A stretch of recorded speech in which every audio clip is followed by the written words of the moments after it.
Band Cidade está começando agora com os principais fatos e notícias da nossa região. Hoje é terça-feira, 25 de julho. Participe do nosso jornal mandando uma mensagem para o nosso WhatsApp. O número você já sabe, 997168021. A sua interação é sempre muito bem-vinda. Vamos abrir a nossa janela do tempo. A gente tem imagem ao vivo de Taubaté, direto da nossa câmera do Alto do Cristo. Faz 22 graus neste momento, tempo aberto na cidade e eu te faço companhia até a 1 da tarde aqui e também via transmissão ao vivo pelo portal bandvale.com.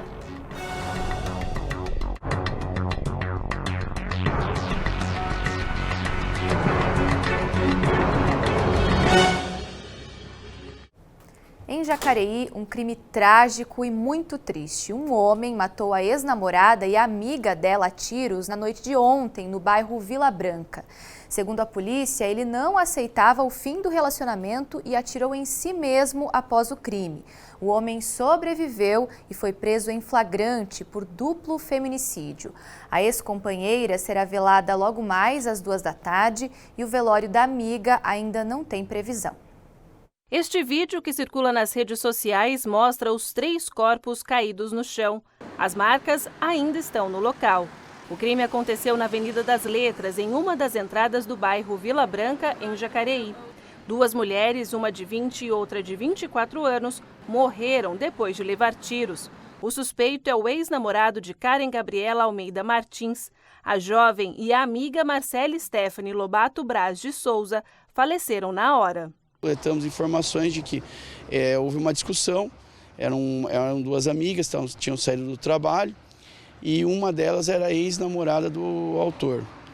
E até onde nós sabemos, ele não estava aceitando o fim do relacionamento. Houve uma discussão aqui, ele primeiro teria efetuado disparos contra a amiga e depois a mulher foi tentar tirar satisfação, tentar segurá-lo e ele efetuou disparos contra ela também. De acordo com o boletim de ocorrência, o homem de 30 anos teria atirado em si mesmo, depois de disparar contra as mulheres. Ainda segundo as informações da polícia, o homem não aceitava o fim do relacionamento. A polícia também disse que o casal havia terminado o namoro recentemente. O autor dos disparos, Misael Honório, está internado na Santa Casa de Jacareí e deve responder por duplo feminicídio. O casal envolvido não tinha nenhum registro, nós procuramos nos sistemas, não havia qualquer registro. Ela nunca tinha feito boletim de ocorrência contra ele, nem a amiga também. E ele também não tinha passagens criminais. Ele estava sedado, ainda não pôde ser ouvido, mas foi realizado o exame residográfico para comprovar que disparos partiram dele.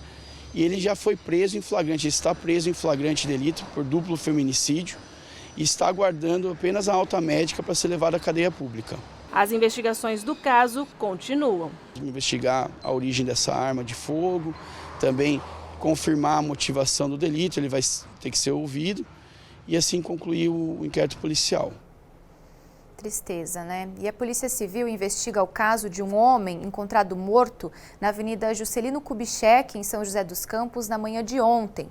A investigação é feita pelo 5º DP da cidade e mais informações você acompanha no Vale Urgente a partir das 4 horas da tarde. Em São José dos Campos, 3 homens foram presos por sequestro e cárcere privado na zona sul da cidade. A prisão aconteceu na tarde de ontem na rua Valdemar Teixeira, mas divulgada hoje pela polícia. A equipe foi acionada após um pedido de socorro de uma garota que correu chorando até a viatura. Ela disse que era ameaçada de morte pelos homens que estavam em um veículo próximo. A vítima contou ainda que foi sequestrada por conta de uma dívida com 2 deles e tinha fugido. Todos foram conduzidos à delegacia e os homens foram presos. O caso é investigado pela DDM, a Delegacia de Defesa da Mulher. Agora uma pausa no noticiário policial para falar de saúde. Guaratinguetá está em alerta para dengue. No primeiro semestre do ano, o município teve um aumento de 800% nos casos positivos em relação ao mesmo período do ano passado. Por isso, o poder público está reforçando o combate ao mosquito Aedes aegypti em alguns bairros. As ações foram intensificadas no Santa Luzia, em Guaratinguetá. Só no primeiro semestre deste ano, o bairro registrou 40 casos de dengue. O seu Carlos recebeu as equipes da prefeitura em casa para serviços de nebulização. O senhor sempre cuida da casa, como é que é? Cuido, limpo o quintal, vaso, limpo tudo. Dá medo da dengue? Dá. Guaratinguetá está em estado de alerta em relação à dengue. A última análise de densidade larvária, feita em abril, ficou em 3,2. Só de janeiro a junho foram 319 casos, um aumento de 800% em relação ao mesmo período do ano passado. A prefeitura tem feito ações de vistoria nas casas em toda a cidade, mas muitos moradores não abrem o portão para as equipes, o que atrapalha o serviço da vigilância epidemiológica. A gente trabalha com o número de pendência. Pendência é o quê? É casas fechadas e recusa por parte do morador. O ideal para o trabalho é ter uma pendência máxima de 20%. Nós estamos tendo uma pendência de 50%. Então a gente está pedindo a colaboração dos munícipes com a equipe. A equipe chegou, gente. Deixa ele entrar na sua casa, vamos conversar, tá? A pessoa está lá para trazer informação. Eles ajudam bastante a gente, né? Tem coisas que a gente não pode fazer, eles fazem pra gente. A prefeitura prepara a terceira ADL do ano. A expectativa é que o índice seja o menor do ano. Agora é mais frio e menos úmido, tá? Então a tendência nossa é que diminua mesmo, tá? Mas a gente serve para que a ADL? Para a gente saber onde estão os focos de mosquito e quais são os principais criadores para a gente trabalhar. A dona Geilza sabe da importância de cuidar da casa para evitar a proliferação do mosquito da dengue. A gente sabe que mata, não é? Então a gente tem que ter esse cuidado sim dentro da nossa casa, falar com o vizinho também, né, para ter o mesmo cuidado. Porque às vezes do vizinho passa para a casa da gente. Eu tenho os pratinhos de planta ali, ó, mas tem areia. Isso aí, certíssima.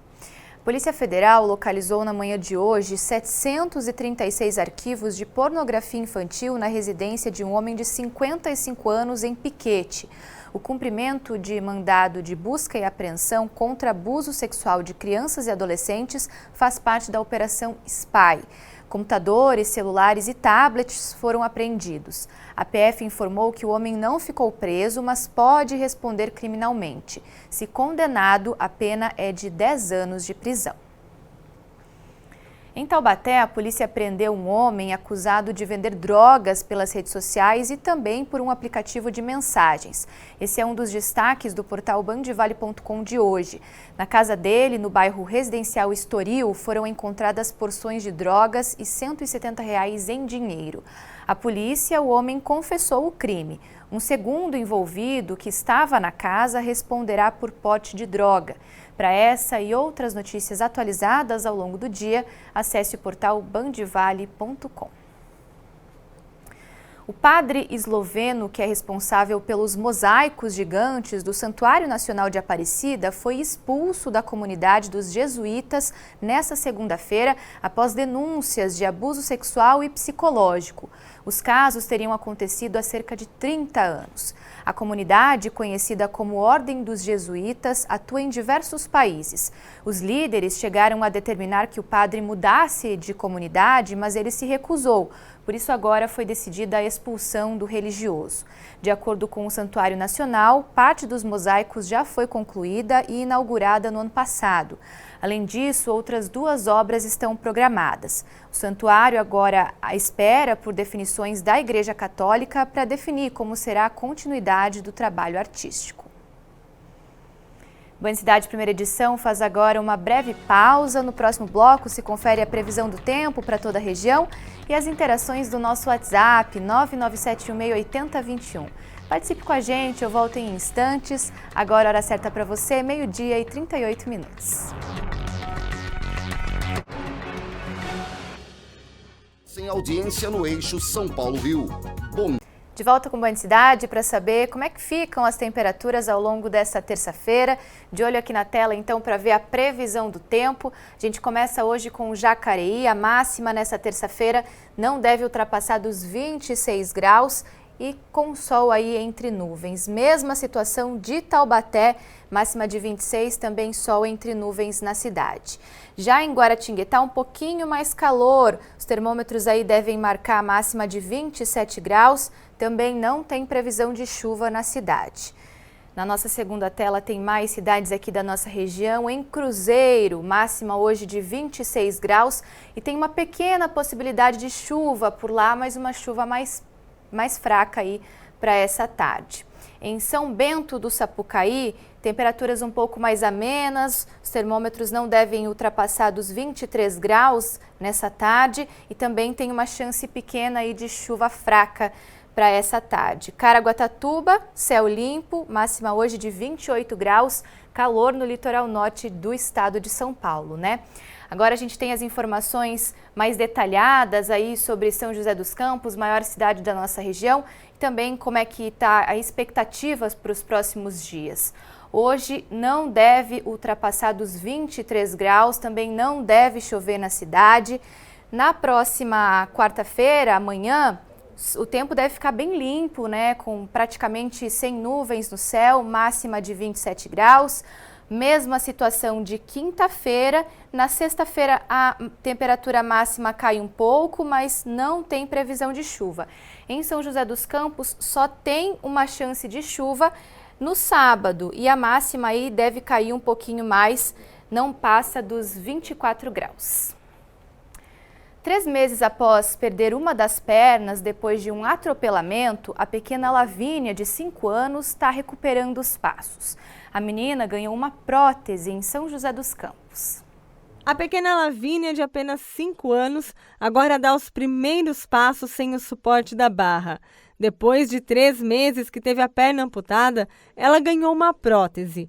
E a menina até já tem planos do que fazer quando estiver adaptada. Correndo, andando, passeando. Lavínia e a mãe, Andresa, de 25 anos, foram atropeladas por um carro desgovernado em abril, quando estavam na calçada perto de uma creche no Campo dos Alemães.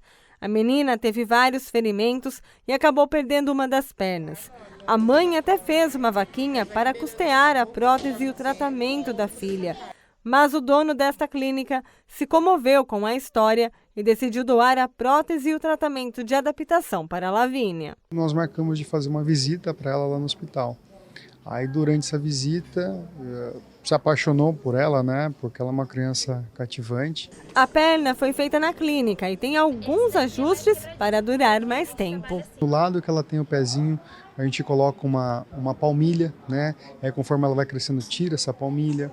E a cada sessão ela chega toda feliz com o andador, pronta para aprender a lidar com a nova vida. Ela é cheia de energia, ela chega aqui, treina o dia todo com a gente. Não tem mau tempo. No primeiro momento, a Lavínia está aprendendo a andar e a se acostumar com a nova perna. De passinho em passinho, a adaptação da menina com a prótese está surpreendendo a equipe de fisioterapeutas. E a expectativa é que logo ela receba a alta. Desde o primeiro dia ela diz pra gente que ela quer correr. E a gente está trabalhando com ela, ensinando que é importante que ela caminhe de forma adequada, de forma alinhada, para garantir a corrida que ela tanto deseja mais tarde. Apesar da doação, a vaquinha continua. Foram arrecadados aproximadamente R$5.000 até o momento. E as doações são importantes, porque a preocupação é com o crescimento da filha. A gente vai precisar trocar prótese, não é muito barato essas coisas, né? Precisamos dar manutenção, quem puder ajudar. Enquanto isso, cada novo passo é uma nova emoção para a mãe. E agora ela andando, ela sempre foi muito independente, uma menina muito alegre, assim, muito sabida, sabe? A prótese ela vai ter toda a autonomia que ela tinha antes.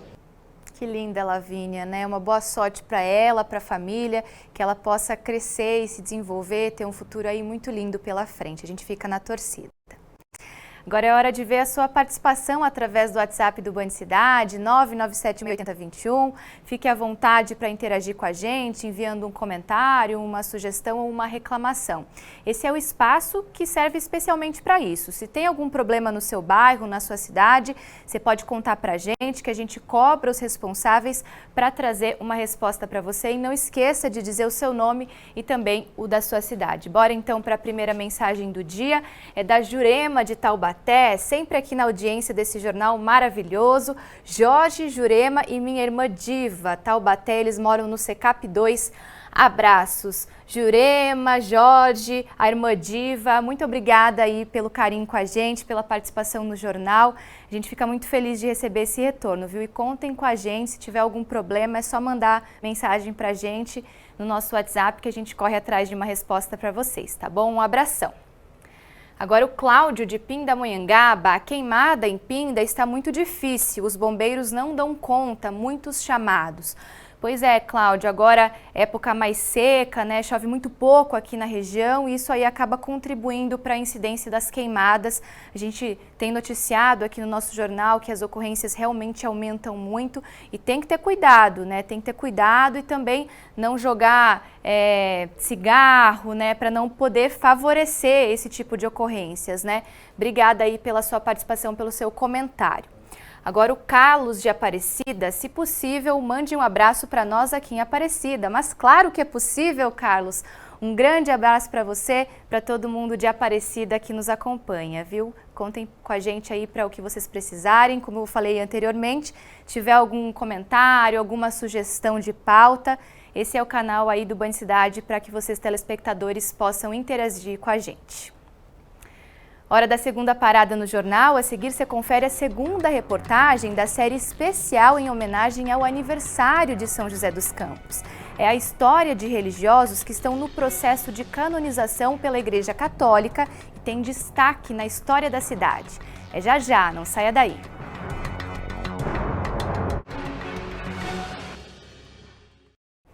Nessa quinta-feira, São José dos Campos faz 256 anos. Uma história curiosa sobre a cidade é a ligação com a religiosidade. Você vai conhecer agora pessoas que passaram por aqui, tiveram diferentes caminhos e que estão no processo de canonização pela Igreja Católica. Foi bem aqui, onde fica a Igreja Matriz de São José dos Campos, que a história da cidade começou há 256 anos. Não é à toa que a história de São José dos Campos se entrelaça com diferentes caminhos, mais voltados para a fé. Pessoas que se estabeleceram aqui na cidade e construíram obras importantes com um olhar para o próximo. Assim fez Madre Maria Teresa de Jesus Eucarístico. Com 21 anos, chegou em São José para tratar da tuberculose e aqui ficou para uma missão ainda maior. Em 1935, fundou o Sanatório Maria Imaculada, que na época atendia jovens tuberculosas. Hoje, o local é a atual sede da Congregação das Pequenas Missionárias. O fato dela ter construído tudo isso, uma pessoa com 21 anos, ela tinha um físico muito frágil, fragilíssimo, né? E nisso aí, na fragilidade dela, Deus construiu uma obra imensa. A irmã Vera Letícia conviveu 11 anos com a madre. Aqui a gente tinha um exemplo muito bom, muito lindo dela, né? Porque ela era uma pessoa muito assim de oração, de vida espiritual. Conviver com ela foi uma graça muito grande que Deus me deu. E também cuidar um pouco dela também, quando ela ficou doente, né? Um memorial preserva essa história. Madre Maria Teresa de Jesus Eucarístico faleceu em 8 de janeiro de 1972. Em 2014, o Papa Francisco reconheceu as virtudes heróicas da religiosa. Essa é uma das etapas do processo de canonização. Depois que foi feita a fase diocesana aqui em São José dos Campos, foi levado a Roma. Depois, os teólogos lá de Roma, eles analisam o escrito que foi feito a respeito dela, principalmente com relação às vivências das virtudes heróicas. O mesmo procedimento ocorre em Roma, na Congregação para as Causas dos Santos para Antoninho da Rocha Marmo. O menino, que brincava de celebrar missas, morreu aos 12 anos. Ele já recebeu o título de servo de Deus. Quando a gente pensa em Antoninho, a gente pensa em uma criança que amadureceu muito rápido. Ele tinha uma vida de piedade, de grande amor a Deus. Desde cedo, ele já demonstrava esses traços, né, de uma grande confiança, um desejo de ser santo. Foi aqui em São José dos Campos que o sonho de criar um espaço para atender as crianças com tuberculose foi realizado, mas o menino não chegou a conhecer. Em 1952 foi inaugurado o antigo sanatório, que funcionou até 1980 e há anos é um dos hospitais mais importantes da cidade. Devoto de Antoninho, Milton teve outra chance de viver graças graças à intercessão daquele que muita gente já considera santo. Eu gosto muito de uma frase que diz que milagre é aquilo que a ciência ainda não conseguiu explicar.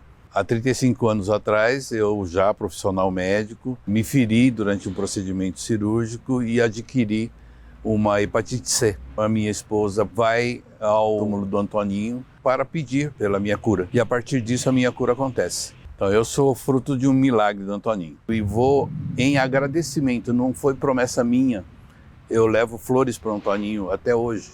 Outro venerável que tem a trajetória de vida ligada a São José dos Campos é o Padre Rodolfo Komorek. Em 1924, saiu da Polônia, onde nasceu, e veio para o Brasil em missão. Percorreu outras cidades até chegar aqui. Ele que aqui viveu no início da década de 40 e teve uma atuação muito forte ligada à fase sanatorial do município, encontra-se em sua devoção na maioria das famílias mais tradicionais e daquelas que vieram a São José dos Campos em busca de saúde. Padre Rodolfo Komorek já esteve sepultado aqui no cemitério em que leva o nome do venerável. O espaço ainda atrai muitos devotos. Hoje estão aqui os pedaços do caixão e da batina usada pelo padre. Por aqui não faltam placas de agradecimentos. Os restos mortais do venerável estão na Capela Menino Jesus de Praga, onde celebrava missas. Bem ao lado, um memorial com diversos registros de uma vida de dedicação ao próximo, que inspira e fortalece quem acredita. Tanise atribui ao padre as graças recebidas. Eu tive 2 bênçãos na minha vida,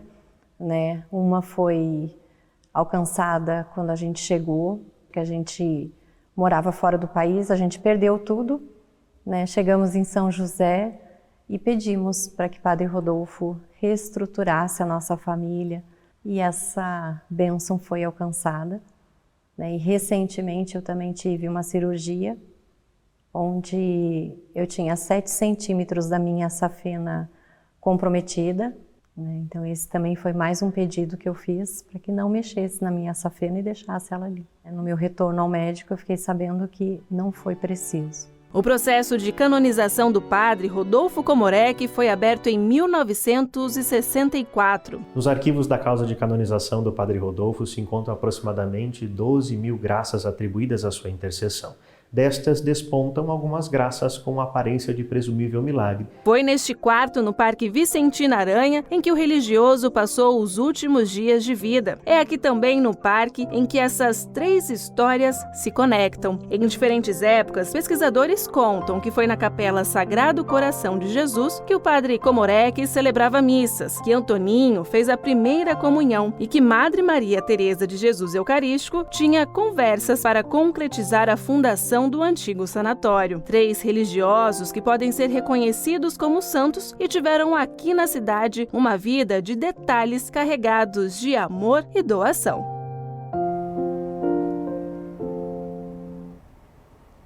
E amanhã, na terceira reportagem da série em homenagem ao aniversário de São José dos Campos, você vai ver como é viver em São Francisco Xavier e a forma que o distrito se transformou em um local que atrai turistas e respira ar puro e cultura. Esse foi o Band Cidade de hoje. Para rever as nossas reportagens, acesse o canal Band Vale no YouTube. Vem chegando agora o Falando Nisso, então bora bater!